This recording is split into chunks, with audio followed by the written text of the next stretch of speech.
Hello friends and welcome back to our YouTube channel. आज हम Venom movie के second part को explain करेंगे और वीडियो के एंड में आपको पोस्ट मूवी क्रेडिट का सीन भी दिखाया जाएगा, जिसे देखकर आपके मन में काफी सारे क्वेश्चंस आएंगे। इस पार्ट की स्टार्टिंग होती है एक ऑर्फनेज से, जहां क्लेटस और फ्रांसिस नाम के दो बच्चों को दिखाते हैं। फ्रांसिस एक म्यूटेंट होती है, उसके पास कुछ स्पेशल पावर्स होती है। वो क्लेटस को बताती है कि उसकी म्यूटेशंस बढ़ती जा रही हैं और ऑर्फनेज के लोग उसे कहीं और भेज रहे हैं, जहां उस पर कुछ एक्सपेरिमेंट्स किए जाएंगे। ये सुनकर क्लेटस उससे कहता है कि तुम्हें डरने की जरूरत नहीं है, तुम्हें कुछ नहीं होगा। तभी गार्ड्स आकर फ्रांसिस को ले जाते हैं। पुलिस वैन में फ्रांसिस अपनी जान बचाने के लिए अपनी वॉइस की सोनिक पावर का यूज करती है। उसकी आवाज में इतनी पावर होती है कि वो किसी भी कांच की चीज या भारी सामान को चकनाचूर कर सकती है। उसकी आवाज से वैन पलट जाती है। उसमें मौजूद पुलिस ऑफिसर फ्रांसिस को रोकने के लिए उस पर गोली चला देता है, जो उसकी आंख में जाकर लगती है। उसके बाद सीन शिफ्ट होता है प्रेजेंट में, जहां दिखाते हैं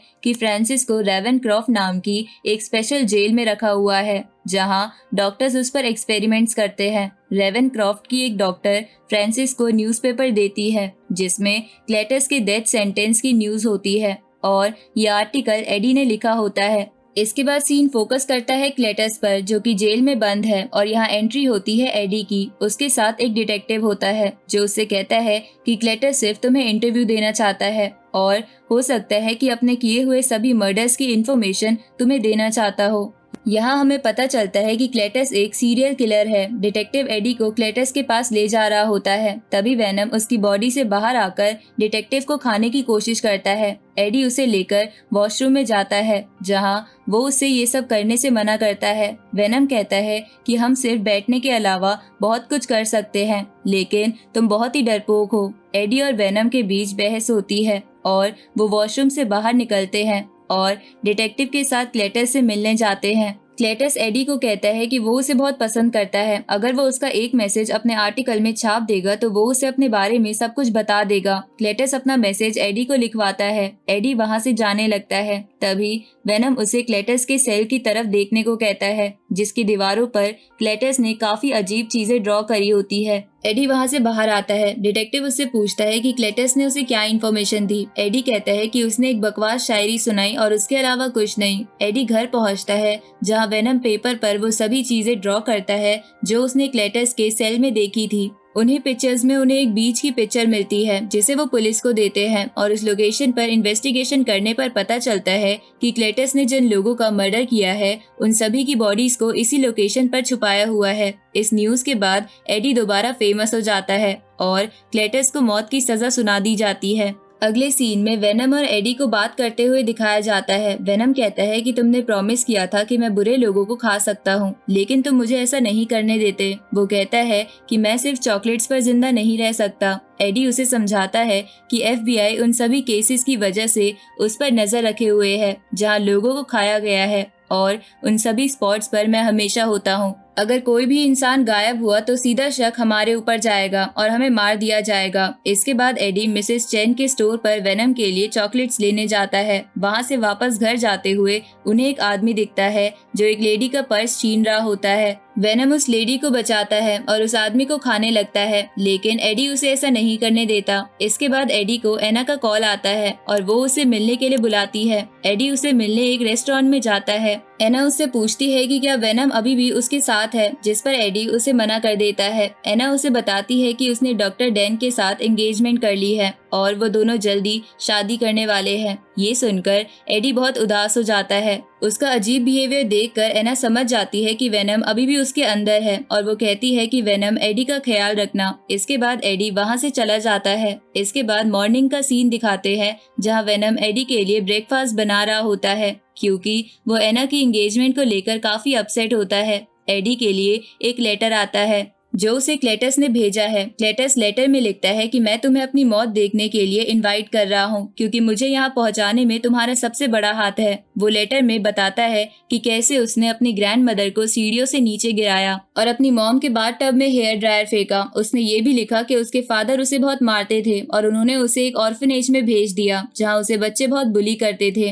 लेकिन वहीं उसे ऐसी लड़की मिली जो सबसे अलग थी। वेनम एडी को वहां जाने के लिए मना करता है। लेकिन एडी क्लेटस से मिलने चला जाता है। एडी उसे कहता है कि अगर तुम मुझसे कुछ शेयर करना चाहते हो तो कर सकते हो, लेकिन क्लेटस एडी को कहता है कि तुम हमेशा अकेले और दुखी रहोगे, तुम एक धोखेबाज हो, इसलिए तुम्हें कोई पसंद नहीं करता और इसीलिए तुम्हारी गर्लफ्रेंड भी तुम्हें छोड़कर चली गई। ये सब सुनकर वेनम को गुस्सा आ जाता है और वो उसे मारने लगता है। तभी क्लेटस एडी के हाथ पर काट लेता है और उससे कहता है कि तुम्हारे ब्लड का टेस्ट नॉर्मल नहीं है, तुम कुछ छुपा रहे हो एडी। एडी वापस अपने घर आ जाता है और वो वेनम से बहुत नाराज होता है।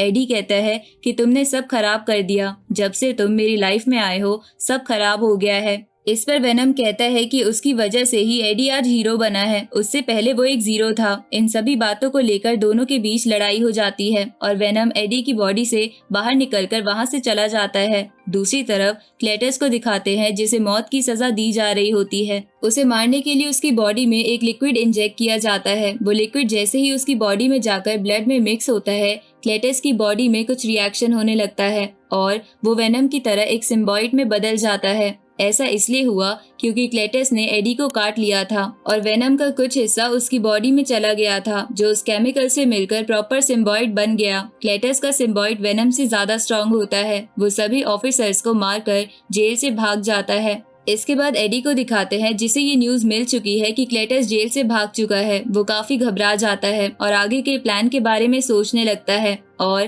क्लेटस से रिलेटेड सभी डिटेल्स को दोबारा पढ़ने लगता है। दूसरी तरफ वेनम को दिखाते हैं जो अलग अलग लोगों की बॉडी में ट्रांसफर होते हुए एक पार्टी में पहुंच जाता है, जहां सभी ने अजीब कॉस्ट्यूम्स पहनी होती है। सबको लगता है कि वेनम भी कोई कॉस्ट्यूम पहन कर आया हुआ है और सभी उसके लुक को काफी पसंद करते हैं। पार्टी से निकलकर वेनम किसी और बॉडी में जाकर मिसेस चेन के स्टोर पर पहुंच जाता है, क्योंकि जब से वो एडी की बॉडी से बाहर निकला है उसने कुछ नहीं खाया होता और उसे बहुत तेज भूख लगी होती है। दूसरी ओर दिखाते हैं कि क्लेटस एक आदमी को मारकर उसके कपड़े ले लेता है और वहीं खड़ी एक कार भी चुरा लेता है। क्लेटस कार में बैठने के बाद अपने अंदर के सिम्बायोट से बात करता है। वो उससे कहता है कि मुझे बनाने वाले को मारने के बाद हमें किसी से कोई खतरा नहीं है। इससे उसका मतलब वेनम से होता है, जिस पर क्लेटस उससे कहता है कि उसका पता वो जानता है, लेकिन उससे पहले वो फ्रांसिस को ढूंढना चाहता है। सिम्बायोट और क्लेटस के बीच डील होती है और वो एक स्टोर पर जाकर रुकते हैं, जहां वो सिम्बायोट कंप्यूटर को हैक करके फ्रांसिस का पता निकाल लेता है। उसके बाद सीन शिफ्ट होता है एडी की तरफ, जो क्लेटस पर रिसर्च करने के बाद उसी ऑर्फनेज पहुंच जाता है जहां क्लेटस बचपन में रहता था। वहां उसे एक पेड़ पर सी के लव्स एफवी लिखा हुआ दिखता है, जिससे वो समझ जाता है कि सी के मतलब है क्लेटस कैसिडी। एडी डिटेक्टिव को कॉल करके इस बारे में बताता है और पूछता है कि एफवी से कौन हो सकता है। डिटेक्टिव उससे कहता है कि उसका मतलब फ्रांसिस बैरिसन है। एडी कहता है कि फ्रांसिस ही बता सकती है कि इस टाइम क्लेटस कहाँ होगा, जिस पर डिटेक्टिव उससे कहता है कि वो मर चुकी है और उसी ने ही उसे गोली मारी थी। लेकिन डिटेक्टिव भी ये नहीं जानता कि फ्रांसिस को एक्सपेरिमेंट्स के लिए रेवेनक्रॉफ्ट में रखा गया है। दूसरी तरफ दिखाते हैं क्लेटस रेवेनक्रॉफ्ट पहुंच गया है और वहां की डॉक्टर को उसने मार दिया है। वो फ्रांसिस से मिलता है और उससे कहता है कि मैं अकेले नहीं अपने दोस्त के साथ आया हूँ। तभी वो सिम्बायोट फ्रांसिस के केज को चारों तरफ से कवर कर लेता है और क्लेटस कहता है कि मिलो कार्नेज से। कार्नेज केज को तोड़ देता है और सभी गार्ड्स को मारते हुए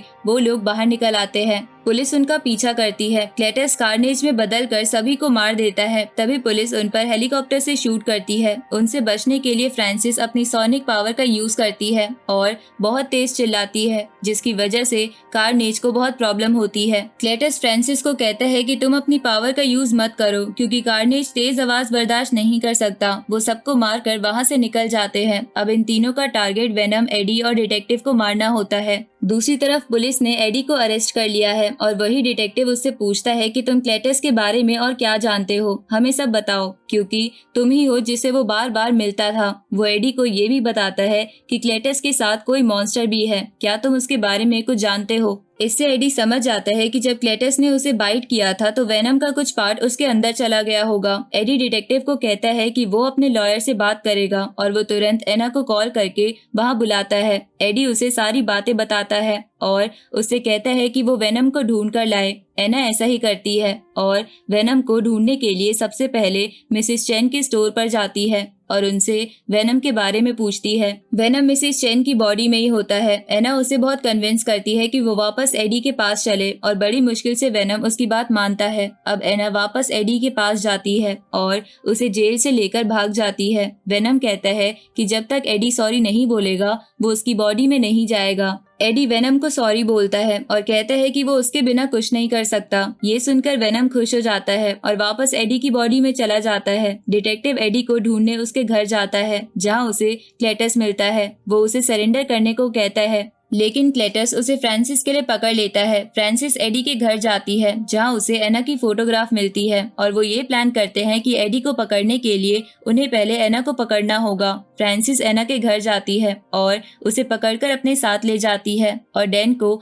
एक एड्रेस देकर कहती है कि अगर एना को बचाना है तो एडी को लेकर आओ। डैन तुरंत एडी को कॉल करके बताता है कि फ्रांसिस एना को ले गई है और उसे एड्रेस बताता है। एडी और वेनम डैन के बताए एड्रेस पर पहुंचते हैं जो कि एक चर्च होता है जहां क्लेटस और फ्रांसिस शादी कर रहे होते हैं। वेनम को देखकर कार्नेज भी बाहर आ जाता है और जैसे ही वेनम उसे देखता है तो वो वापस एडी की बॉडी में चला जाता है और कहता है कि ये तो रेड सिम्बॉइड है और ये बहुत पावरफुल होता है, मैं इससे नहीं लड़ पाऊंगी, यहाँ से भागने में ही समझदारी है। एडी वेनम को समझाता है कि उसके अलावा कोई कार्नेज का मुकाबला नहीं कर सकता और ये सुनकर वेनम लड़ने के लिए रेडी हो जाता है। उन दोनों के बीच बहुत ही खतरनाक फाइट शुरू हो जाती है। फ्रांसिस अपनी पावर से वेनम पर हमला करने की कोशिश करती है लेकिन कार्नेज उस पर भी हमला कर देता है और उसे चिल्लाने से मना करता है। वहीं डिटेक्टिव भागने की कोशिश करता है। फ्रांसिस उसे मारने के लिए उसके पीछे जाती है। वेनम और कार्नेज के बीच फाइट हो रही होती है। तभी डैन वहां आ जाता है और